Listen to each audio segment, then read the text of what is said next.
Hello বন্ধুরা, মৌসুমীদি রান্নাঘর daily ব্লগে আপনাদের সবাইকে স্বাগত জানাই। আমি আজকে পার্শে মাছের বড় এই মাছটা কি নাম আপনারা জানলে আমাকে জানাবেন। এর আজকে তরকারি রান্না করবো, ব্লগটা দেখতে থাকুন।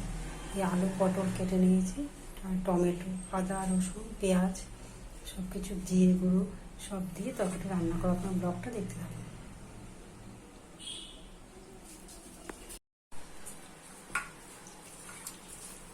কড়াইতে মাছগুলো ছেড়ে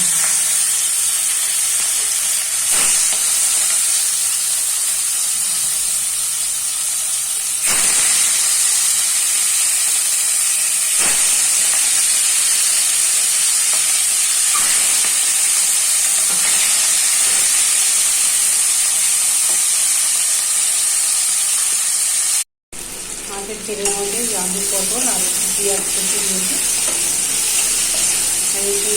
একটু হালকা হালকা ভাজা ভাজা হবে, তারপরে নুন হলুদ লঙ্কা গুঁড়ো আর মশলা দিয়ে দেবো।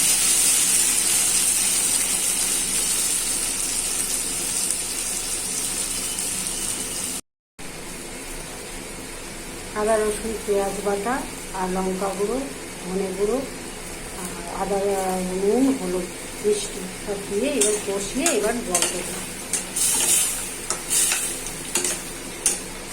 কষানো হয়ে গেলে জল দেবো। বন্ধুরা এই করে খেয়ে দেখবেন মাছটা কেমন লাগে আমাকে জানাবেন। লাইক সাবস্ক্রাইব করবেন, তাদের সাথে